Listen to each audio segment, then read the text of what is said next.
Eu queria fazer essa pergunta para vocês. A gente tá falando de day trade e de ser muito rico. Quando eu comecei a fazer meus primeiros backtests, que são tentativas do que teria ocorrido se eu tivesse feito tais coisas com tais Porque o indicadores. modelo no passado daria certo, Você né? faz uma conta de trás pra frente. E eu desenvolvi um modelo que eu passaria o Warren Buffett em 5 anos, fazendo day trade com dólar. Juro, deu essa conta. Deu certo, né? Que maravilhoso. Pra aquela realidade deu certo. Eu fiz um modelo também que comprando Bitcoin em 2009, eu estaria bilionário. Mas agora dá Eu certo. tô com um problema para as duas teorias de vocês. É só voltar no tempo agora. Eu falei, eu sou moleque diferenciado. Você tá louco? Aí meu pai falou, tá, então você vai ser quase mais rico do que o Bill Gates. Eu acho que na época o Bill Gates tinha até mais grana que o Warren Buffett. Então você vai ser mais rico que o Bill Gates. Ele falou, você usou qual software pra fazer essa conta? Falei, o Excel. Ele falou de quem que é? Eu falei do Bill Gates. Ele falou, não vai dar certo. Por motivo, ele tem uma puta sacada. Mas ele falou, mas pode tentar. Falei, pai, preciso de dinheiro pra tentar. Ele falou, você não é bateristão? Você não toca bateria? Faz teu show aí e mete a grana. E aí você virou cover do Felipe Dilon durante um tempo. Eu virei cover da Shakira inicialmente. Aí depois foi pro Felipe Dilon. Entendi. Então é isso. Sempre quem começa se acha acima do mercado, né? Não, normal, pô. Aproveitando o gancho aqui do pitch, Vai, se você, conta os podres se você procurar no YouTube, você acha ainda. O quê? Os clipes da sua banda. Não tem lá? Não procurem. Né? Mas eu ia te perguntar uma coisa, aproveitando a sua deixa, Pete, sobre filosofia de investimento. Tá. Quando a gente começa a estudar, e lá no começo também, eu parti dessa premissa de que eu ganharia dinheiro rápido com o mercado. Então, uma das primeiras coisas que eu comecei a fazer, depois desse investimento que deu certo no primeiro ano, que foi até um investimento onde eu nem mexi, porque eu só subia, foi pensar em day trade. E não deu certo pra mim. Aí depois eu fui correr atrás de alguma coisa que eu visse, poxa, fulano e fulano fizeram isso e deu certo. Será que comigo daria certo? Até desenvolveu um tipo de filosofia de investimento. Vocês seguem alguma coisa assim hoje? Uma certa filosofia? O buy and hold, na minha percepção. O que é o buy and hold? Explica pras pessoas. Você compra e você não tem um ponto de saída. Você não, nem se a ação subir muito, nem se ela cair muito, você vai se mexer. Você só mexe quando existe uma alteração, basicamente, no fundamento da empresa. Então, hoje em dia, eu vendo as empresas que eu invisto em apenas duas situações. Ou quando sobe demais e eu vendo para voltar para o meu controle de risco. Então, por exemplo, quero ter 10% em Itaú. Ele se valorizou muito mais do que a média da minha carteira. Foi para 18% de Itaú na minha carteira. Ele fez essa valorização. Eu vendo para voltar para os 10, que era a minha concentração inicial. Para balancear, não ficar muito alocado. Exatamente, para controle de risco. E quando a empresa vai pro vinagre mesmo, ou quando eu começo a desconfiar da empresa. Então, tem muita empresa que está passando por um momento ruim, mas que não sabe se comunicar com o investidor do que está acontecendo. Então, empresas que se comunicam mal, eu também tendo a cair fora. Dá um exemplo aí, já teve alguma recentemente? Grendene faz 1 ano e meio, mais ou menos, que ela sempre foi uma empresa muito boa, com muito dinheiro em caixa. De 2 anos para cá, ela começou a piorar.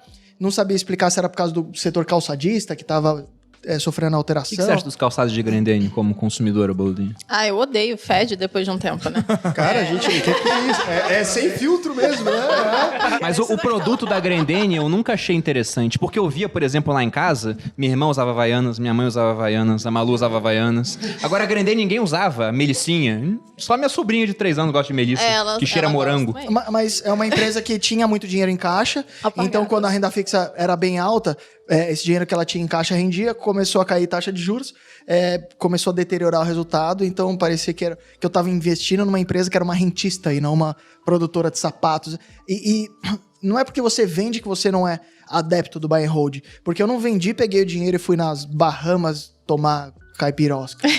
Eu substituí por uma empresa que eu gostava mais, eu acho que na época foi Arezzo, dividi metade em Arezzo e metade em Klabin, que não tem nada a ver, mas que eu queria investir na época. Então, acho que o buy and hold é um cara que tá sempre investido, ou seja, sempre posicionado em bolsa e sempre investindo, sempre aportando, enquanto existe o fundamento. Temos eu o acho Fábio que você Holder é mais aqui. value investing aí, hein, pela sua explicação. É porque o buy and hold é uma maneira de lidar, mas a filosofia poderia ser isso, Sim, né? sim. Um vale, um growth. Eu só classifiquei mais o pitch assim, mais por conta dele falar que quando sobe muito, né, ele vende um pouquinho. Então, ali para manter a gestão de risco. Tem a ver com gestão de risco e não com valuation, porque tem gente que fala, subiu muito, ficou o cara, Ele compara a empresa com a empresa por si só. É mais pessoal, é mais gestão do próprio risco. Né? Eu controlo o meu risco. Quando você fala buy and hold, eu acho que é um termo muito genérico. Eu acho que cabem várias estratégias diferentes embaixo da estratégia geral que a gente chama de buy and hold.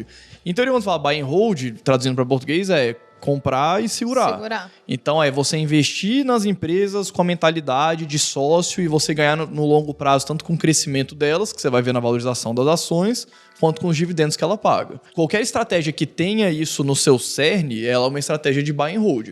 Agora, dentro do buy and hold, você pode ter uma abordagem talvez mais passiva, de girar muito menos a carteira, uma estratégia talvez um pouco mais ativa, fazendo algum rebalanceamento, ou às vezes trocando algumas posições no meio do caminho, mesmo com a visão de longuíssimo prazo, você pode ter uma carteira um pouco mais ativa, talvez. Acho que ainda caberia dentro do buy and hold. Então, acho que tem nuances.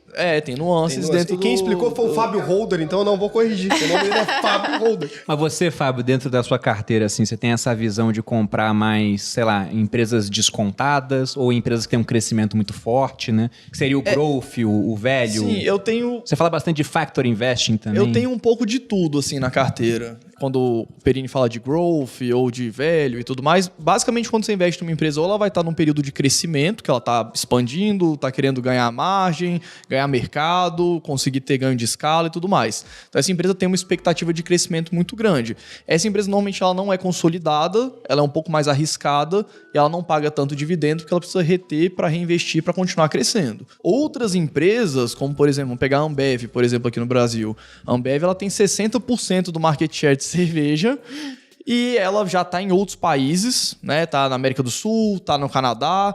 E os países que ela não tá, como por exemplo Estados Unidos, países da Europa, né, as principais economias, a controladora dela tá. Então ela provavelmente não vai para lá. Então ela não tem para onde crescer no mercado de cervejas. Ela também tem um mercado de bebidas não alcoólicas, né? Evitem.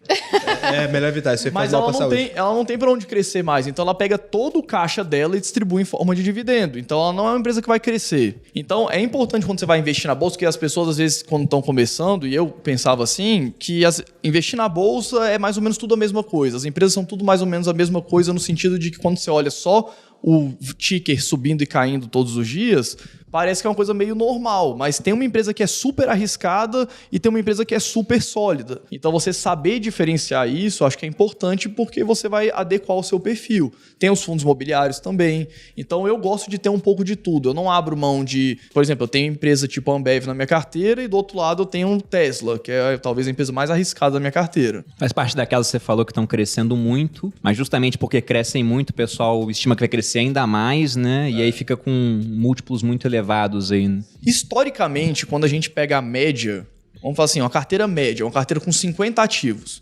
Uma carteira com 50 ativos que tem múltiplos menores, historicamente performou melhor do que uma carteira que tenha empresas com múltiplos maiores. São empresas, porque quando a empresa tem um crescimento muito grande esperado pela frente, o mercado já precifica, o mercado não é idiota, fala, a empresa vai crescer muito, então você paga mais caro. Então, na média, as empresas que você paga mais caro, que são empresas de crescimento, elas performaram pior do que empresas de valor. Só que, pontualmente, quando você vai ver as empresas que mais performaram individualmente, são empresas de crescimento. Então, você se expor de forma muito genérica só a empresa de crescimento, talvez a sua carteira não tenha uma performance tão boa. Mas você incluir algumas empresas específicas, você leva essa sua chance para você talvez ter um ganho maior se você acertar as empresas que vão conseguir entregar.